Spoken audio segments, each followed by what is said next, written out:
All right. Happy Tuesday, everyone. It is such a wonderful day. It's beautiful. It's sunny. It's amazing.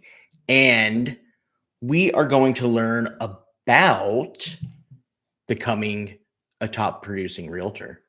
So, first, what I want to talk about is how to actually get your license. So, there are many different schools that you can attend to get your license. You can attend in person.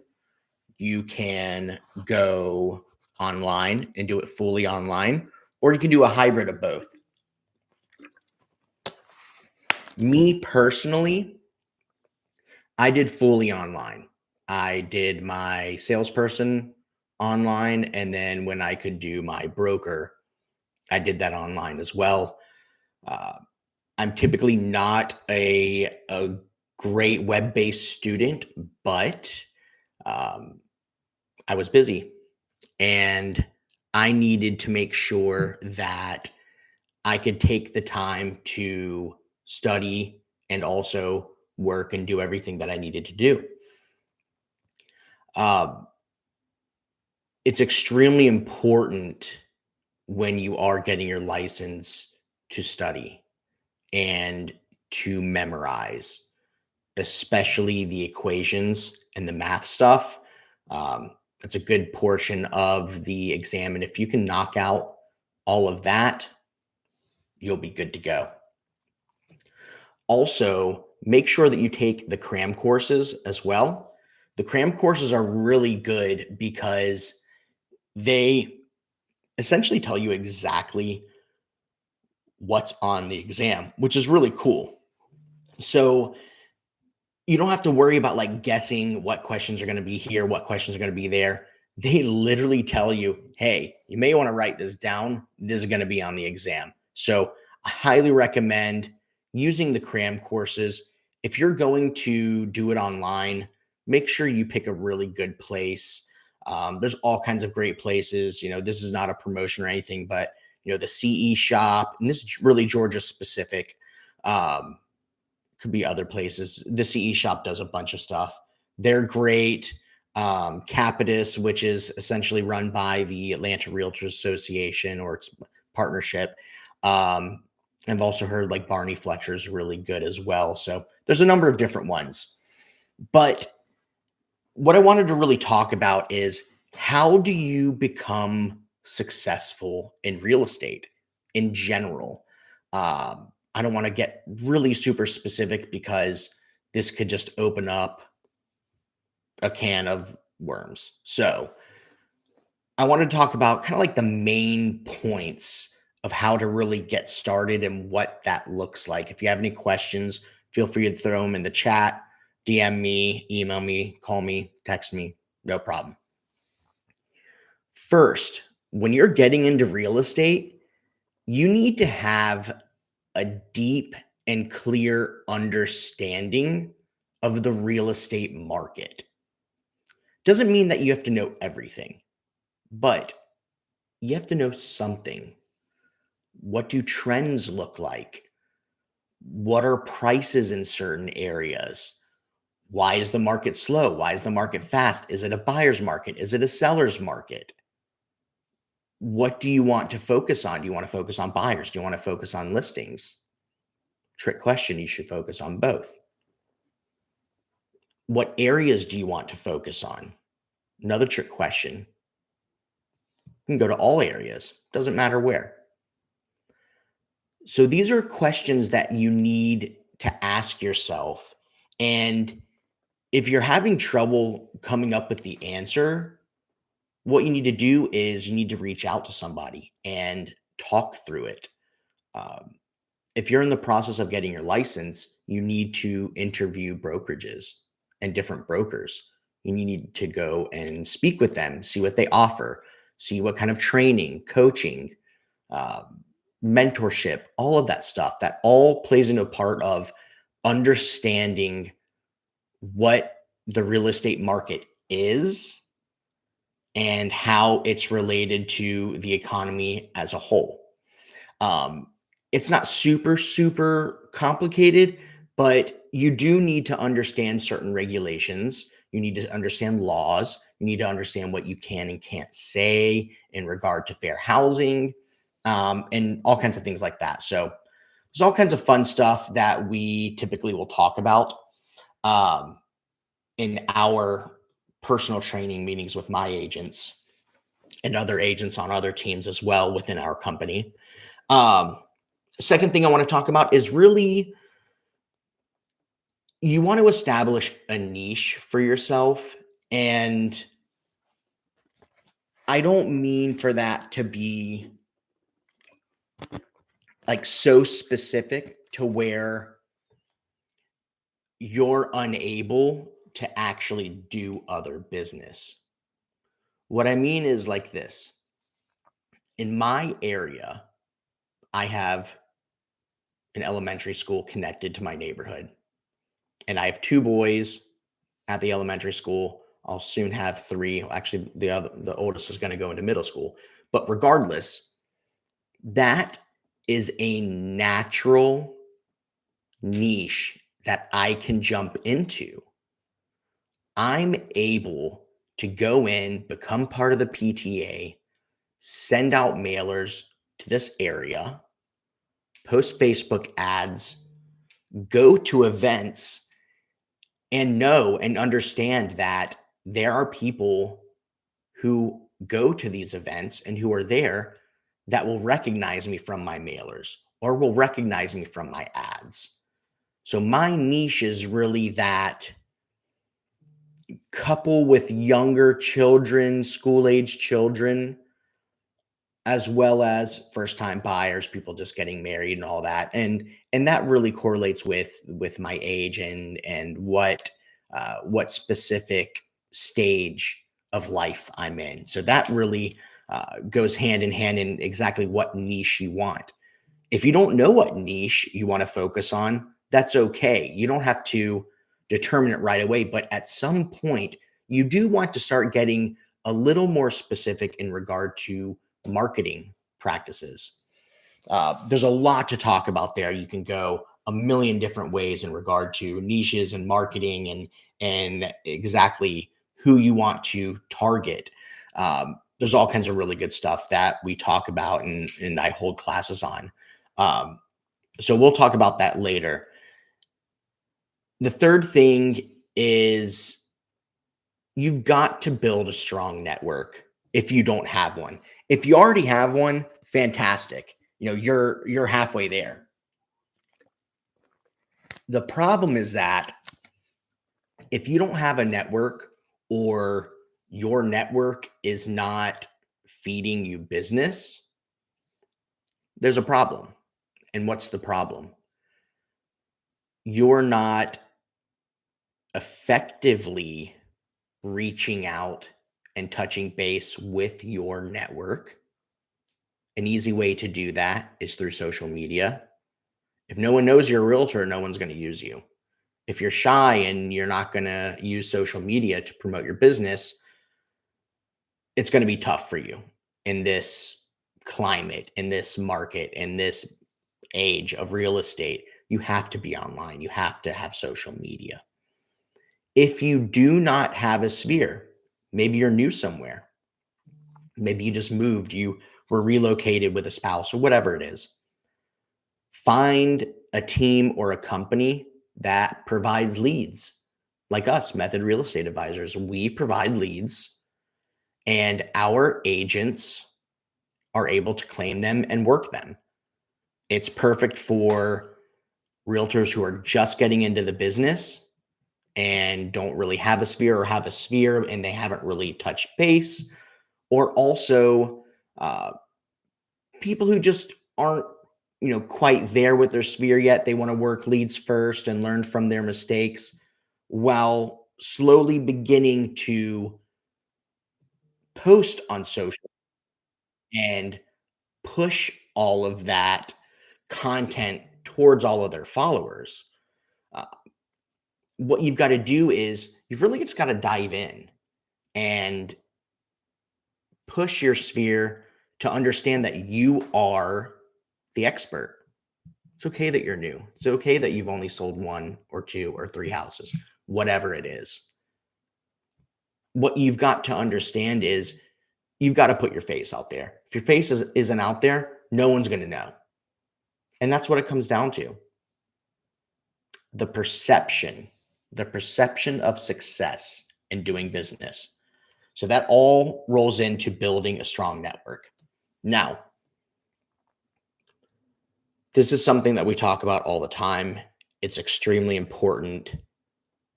And the people who are affected by this know, and you know who you are. Being able to leverage technology effectively. I know it's funny and it sounds funnier, like who can't work technology. There's a lot of people who are not great with technology. If you are not great with technology, you're going to have a problem in real estate unless you just have a massive sphere and it doesn't matter and you just sell multi-million dollar homes all the time, which there are people like that, but most of those people can hire content managers and social media managers and all that fun stuff. Anyway, you have got to understand how to use a phone, how to text message, how to send emails, how to use a CRM. That's a client relationship manager, if you don't know. That basically shows you when you need to follow up with leads and helps you with the transaction process and all that. Communication software. There's software that is messaging like Discord, Slack, Microsoft Teams. There's all kinds of different pieces of software that all of the companies are beginning to use. It could be their proprietary software as well. I know Keller Williams has a lot of proprietary software.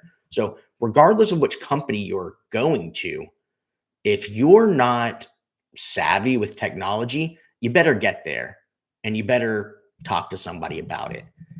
I know people that are younger than me who barely understand how to work their phone. You can learn, but you have to put in the effort. You can't just say, I don't know, and that's it. Work. You got to work it. Uh, the next thing I want to talk about is probably, well, it's one of the most important things about being successful in real estate. And what does that success look like is you've got to be a problem solver. You've got to think constructively. You've got to be able to take all of these pieces that fell and put them back together to ensure that this continues through and everyone gets to the point of being where they want to be. I know that's really broad and general, but it's extremely true. When it comes to, I was going to say negotiating, but really something that we are experiencing right now in this market is a significant lack of inventory. What does that look like? Well, if you don't have any inventory, you don't have anything to sell. I know I'm going to kind of dumb it down a little bit, but say you go into the grocery store and you just want some oranges. You really want those oranges. You've needed those oranges. You're upgrading from clementines to oranges. You go into the store, there's 2 oranges left in the display, and 7 people go up there and fight over it. You didn't even get in there. You didn't even get a shot. You weren't even in the scrum. That's what it looks like right now. If homes are priced properly and marketed properly, there are multiple offers and they're selling. If they are not marketed properly and not priced properly, they are sitting. So we have this, it's almost like this inflection point in the market where buyers are very cognizant of the amount of money they are spending because interest rates are high. Interest rates being high means that money is expensive. So people understand that they've got to get value for what they're actually buying. And they're looking and saying, okay, wow, on this five, $600,000 house, I'm gonna have a payment of $5,000 a month, that house better be awesome. Yes, we know that you can always refinance down and push that rate down and get those payments a lot lower eventually in the future, but you're going to be sitting on those payments for 6 months, a year, 2 years, who knows how long. So these buyers have really become cognizant of what they're spending and the value that they're getting. If a home is overpriced and the value's not there, it's going to sit. And I'll walk into every single listing appointment and they say, I want this for my house and I'm not going to do anything. If it's not going to work, I say, listen, if you're not going to listen to me and do what needs to be done and price it properly, I'm not even going to take that listing. There's no point, because as a top producer and as a realtor and broker who understands the market and who's been in this market for a long time, you see the trends. You understand what needs to happen in order for a home to successfully sell. You can sell a home. You can sell a home poorly. You can sell a home very successfully. So it really depends on how you market it, how you price it, and that comes down to your relationship with that seller. And that basically pushes back to my third point is building a strong network. If you have a strong network and you have people that trust you, you're going to have more success. But you got to be able to stand up for yourself. Um, I was talking about problem solving, and a lot of that goes into listings.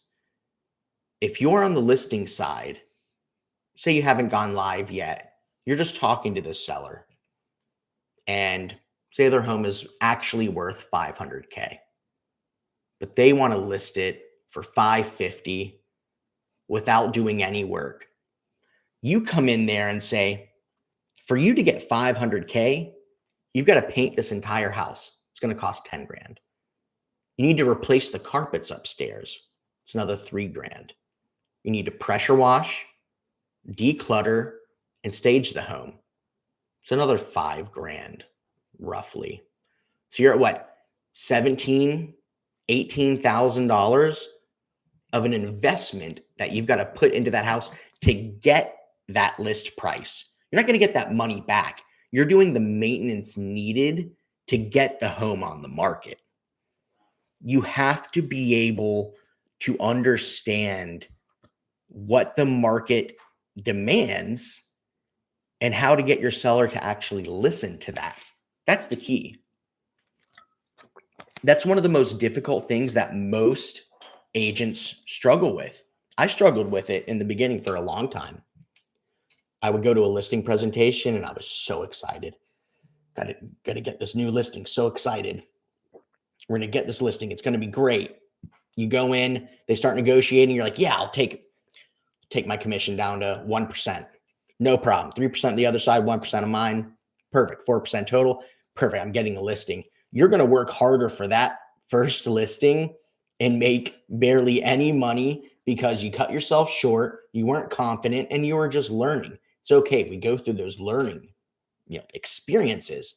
Luckily, with our brokerage and method, we try to show you all of those experiences and tell you how to react to those and what to say when someone mentions they want to sell for this or that and they don't want to do this. There's no replacing real life experience, but we can at least try. So that really falls into becoming a problem solver. You'll see this a lot as well on the repair side during due diligence. You've got to be a problem solver. If the septic tank needs to be inspected, the well is a mess, HVAC's not working, were you just going to throw your hands up and walk away? No, I mean, that's your check riding on the line. And you've got to help your buyers or your seller negotiate through that and figure it out. If it's too much work, yeah, we understand the deal may terminate. But if they still really want the house and they want to push it, you've got to be able to negotiate and get things done for them. That rolls into my next point is, providing exceptional customer service. That's extremely important. You have got to provide incredible customer service. That is how you will continue to get clients and you will build an actual business. That's what we focus on. We don't want you just to be a realtor. We want you to actually build a company, build a business. Everyone always says, you're the CEO of your business, you're the CTO, you're the COO, everything, whatever it is. Yeah, that's true. You are. And you have to be able to build that business up. You have to build it up with experience. You have to build it up with content. You have to build it up with your expertise, with your knowledge, with your sphere. So, understanding that providing that incredible customer service is going to get you so far, and not enough of us actually practice that properly. It is something that we talk about a lot. Touching base with your past clients constantly. Doesn't have to be every day, not every week, once a month. That may be too much. It depends how close you are. If you're super tight with them and you've got them on social media and they're seeing all your posts, that's a touch every single time you post. So keep that in mind if you are adverse to using social media or posting about your business, or you want to keep it separate and personal. If you want to keep it separate, create a business page. But I always use my personal because that's my sphere. I want them to know what I'm doing. The next thing to make sure that you stay successful is constantly learning. You have to continuously embrace continuing education. We have to do a significant amount of continuing education for our licenses anyway. But if you actually focus on things that you want to learn about, that you enjoy, it'll feel a lot less like a task. Um, I know there's a lot of people that wait till the last minute and just do all their CE online, and that's it. I'm constantly looking for really interesting things to learn about, whether it's ADUs or separate rental properties on a specific property, or multifamily stuff, or green building, uh, lead conversion, listing stuff, all of that. All these different companies, these attorneys, lenders, builders, they offer all kinds of really cool CE stuff. So don't leave it to the last minute. Really embrace that learning aspect, because you will learn a lot and everything is changing. If you're not good with numbers, say I'm not a great number person, learn to be a good number person. Check out uh, CNBC every single morning and watch the stocks and see what they say. There's a lot of value there that you can learn, and you may surprise yourself. You might actually start enjoying something that you didn't realize you enjoyed. All right. Developing a strong marketing strategy. That really ties into establishing your niche and building your strong network. Uh, as you develop a strong marketing strategy, you've got to be thinking in the back of your head, who who's my target audience? Who am I going to be working with? It's okay if you work with all kinds of people. I help people downsize who are in their 80s.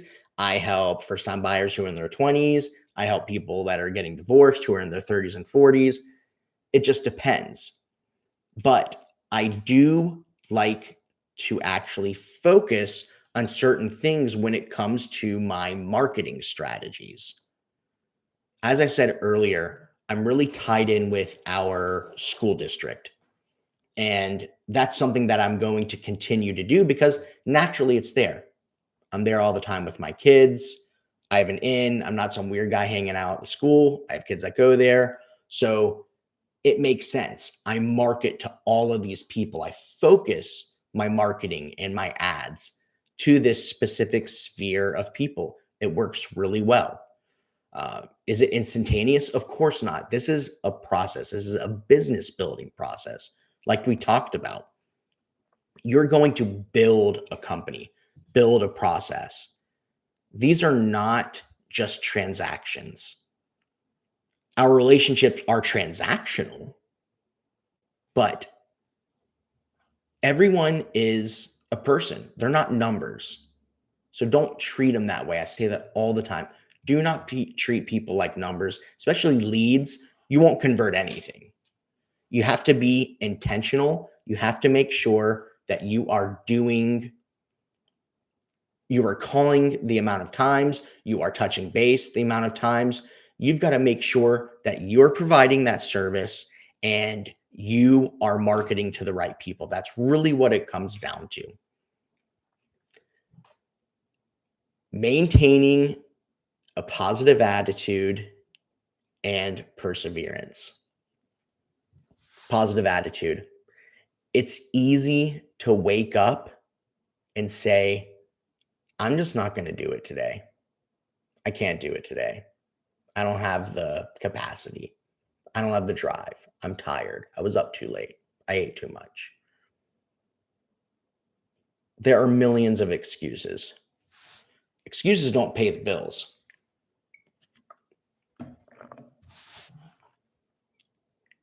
In order to maintain consistent success in real estate, you have got to understand that it is a grind, a real grind, unless you have it given to you. And there's a very small percentage of people that it's just given to. They do exist, but a very small percentage that's just given to. Grinding. What does grinding look like in real estate? I'll tell you. Grinding in real estate looks like waking up at 5, 6, 7 in the morning, jumping in to your CRM, kind of focusing on what you need to do that day, kind of setting your day up. Start shooting off some emails. You can send emails to leads, early. It's totally fine. And then you start doing your calls. Say 10 o'clock rolls around. You start doing your calls and you're calling people. You have a couple really good conversations. And then your phone rings. Pick it up. Hey, what's going on? Oh, it's one of your clients. Oh, they want to go see some properties. Oh, they have time at lunch. You got to drop everything, schedule that showing, and then jump out there and show that property. Once you're there, your client's probably going to want to see a couple others possible. You never know. But what just happened is you were uprooted from your day. And now you've got to go back home or the office, wherever you were, and pick up where you left off. If you've got family, kids, all that, they get off of school, you're juggling around that. You're going to have showings later. So understanding that it is a grind. You are going to miss things. You are going to work evenings and weekends for sure, guaranteed. Also, you're going to have people that burn you. You're going to set up appointments and people are not going to show up. You're going to show people multiple homes over weeks, days, months, whatever it is. And then you are going to learn that they used another agent to buy a house, or they went to a new construction community and didn't write you in as the agent, and you didn't have a buyer brokerage agreement. It happens. It happens to the best of us. What you've got to realize is those are all learning opportunities. Nothing is going to mold you so much to where you're not able to be successful. Doesn't matter what happens. There are transactions that blow up. There's times where you mess up on a contract and you owe people money and stuff like that. It's going to happen naturally. As long as you maintain that positive attitude and you persevere, you will do well. Last and final point. seek out a mentor and guidance. Does not have to be a business mentor. It can be a real estate mentor. It can be an insurance mentor. It can be just someone who knows you really well and keeps you accountable, holds you accountable. Ideally, you'd love to get with someone who is experienced in real estate and understands what they're doing. But if you can't, because not everyone wants to be a mentor and not everybody wants to share their secrets. Luckily, me and the people at our company, we share our secrets. We tell you exactly how it works. We tell you exactly how to do it, what to say, when to say it, how often to say it, what this looks like, what this should look like, how to price things, how to sell things, what listings right. And then the admin team does it all for you. We don't even do any of the paperwork. So you've got to make sure that you put yourself in a place where you're going to succeed. If you're not confident in the company that you're working with or the team that you're on, that's a problem. And that is going to translate to you not being successful. Or if you're still selling homes and you're not comfortable where you are, you will not be producing as much as you can. You will not be reaching your highest potential. So I'm going to leave it with that. Seek guidance, seek mentorship, build your sphere, stay positive, focus on branding, jump on social media, consistency, and grind. You can do it. Keep tuning in. Let me know if you have any questions. Talk to you soon.